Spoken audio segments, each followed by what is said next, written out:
అది month November 25th cinema release అయినప్పుడు I'm at actual మా ఇంట్లో ఫంక్షన్లో ఉన్నాను, బట్ మ్యారేజ్లో ఉన్నాను. ఈ సినిమా రిజల్ట్ ఆడియన్స్ దగ్గర నుంచి వచ్చే వరకు ఆ మ్యారేజ్లో ఉన్న నాలో అంటే నేను అనుకున్న రిజల్ట్ 100% వస్తుంది, కానీ ఆ కాల్స్ వచ్చే వరకు ఒక ఎగ్జైట్మెంట్ ఉండేది. సో ఆఫ్టర్నూన్ 1 o'clock నుంచి ఈ సినిమా చూసిన ప్రతి ఒక్కరు, అంటే మా డిస్ట్రిబ్యూటర్స్ కానీ, సినిమా రిలీజ్ అయిన థియేటర్స్ నుంచి నాతో రెగ్యులర్గా మాట్లాడే వాళ్ళు కానీ అందరు ఫోన్ చేసినప్పుడు, ఎస్ సార్ సినిమా బాగుంది, మీరు ఏదైతే ప్రెస్ మీట్లో మాట్లాడారో, ఏదైతే ఆడియో ఫంక్షన్లో మాట్లాడారో అలాగే ఉంది. సో ఇది ప్రేక్షకులు, మన తెలుగు ప్రేక్షకులకు కూడా మెయిన్గా లేడీ క్యారెక్టర్తో వచ్చిన ఎంటర్టైన్మెంట్ ఏదైతే చాలా బాగుంది, ఎవ్రీవన్ ఎంజాయింగ్.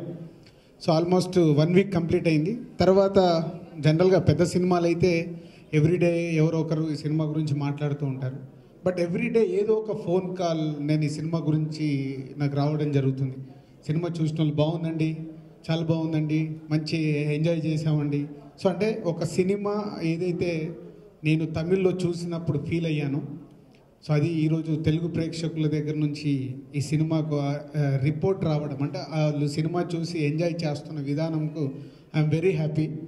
అంటే నేను ఒక స్టేట్మెంట్ ఇచ్చిన, ఒక సినిమా చూసి ఆ సినిమా గురించి నేను మాట్లాడినా దానికి ఎంత వాల్యూ ఉంటుందో మీడియా వారికి కానీ అండ్ ఆడియన్స్ కానీ తెలుసు. మళ్ళీ నాకు ఒకే బంగారం, లాస్ట్ శాలి తెలుగులో తీసుకొచ్చినప్పుడు కానీ, ఈరోజు ఈ రెమో తెలుగు ప్రేక్షకులకు చూపించినందుకు, సో వాళ్ళు ఈ సినిమాని అప్రిషియేట్ చేస్తున్నందుకు I'm very happy. And old team, audio ఫంక్షన్లో చెప్పాను, it's a team work. And శివకు తెలుగులో ఫస్ట్ సినిమా అయినా తను చేసిన పర్ఫార్మెన్స్కి అందరూ మాట్లాడుతుంటే చాలా హ్యాపీగా ఉంది. సో వాట్ ఈజ్ నేను తమిళ్లో చూసినప్పుడు ఫీల్ అయింది, తెలుగు ఆడియన్స్ అందరూ మాట్లాడుతుంటే నిజంగానే ఒక తెలియని, అంటే మన జడ్జిమెంట్ రైట్ అన్నప్పుడు ఎగ్జామ్లో పాస్ అయినప్పుడు ఏదైతే స్టూడెంట్స్కి ఉంటుందో అలాంటి ఫీలింగే నాకు ఒక ప్రతి సినిమా నేను చూసి నేను అనుకున్న రిజల్ట్ వస్తుంటే. సో ఈజ్ ఏ డైరెక్టర్ కానీ అండ్ పీసీ గారు కానీ, అనిరుద్ధ్ కానీ, వాళ్ళ టెక్నీషియన్స్ అండ్ ఈజ్ ఆర్టిస్టులలో శివ కానీ, కీర్తి కానీ, సో అందరు ఈరోజు ఈ సినిమాలో పార్ట్ అయినందుకు everyone so very happy, is congratulations. And ఒక అబ్బాయి గురించి నేను ఈరోజు ఎక్కువ చెప్పాల్సిన అవసరం ఉంది, అదే శ్రీమణి. శతమానం భవతిలో ఒక సాంగ్ రాయడానికి వచ్చాడు, సాంగ్ చాలా బాగా రాశాడు. సో ఈ సినిమా తెలుగులో డబ్ చేస్తున్నాము, దీనికి లిరిక్ రాయటానికి అని చెన్నై పంపించాను. ఒక 3 daysలో ఈ సాంగ్స్ అన్నీ రాసేసాడు. రాసి అక్కడి నుంచి నాకు వినిపివ్వడము, అనిరుద్ధ్ గారి దగ్గరికి వెళ్ళిపోయి చూపించేయడము, ఫట్ మనకు కొన్ని అవర్స్లలో చేసేసాడు. బాగా రాశాడు, బాగుంది అనుకునే టైంలో చెన్నైలో ఉంటే నాకు నేను లోకల్కి ఒక సాంగ్ రాయాలి, దేవి దగ్గరికి పంపించాను. ఒక్క సాంగ్ గురించి అని పంపిస్తే ఆ సినిమాలో కూడా 4 songs రాసేసాడు.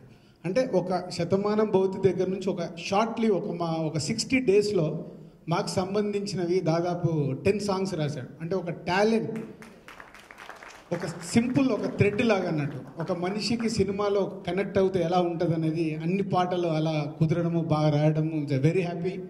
రెమోలో కూడా మంచి పేరు వచ్చింది. నెక్స్ట్ రేపు మా రాబోతున్న శతమానం భవతి నేను లోకల్లో కూడా చాలా బాగా రాశాడు. So congrats. అండ్ ఆర్డి రాజా గారు ఈ ఫిలిం ప్రొడ్యూసర్, రాజా గారు కంగ్రాట్స్.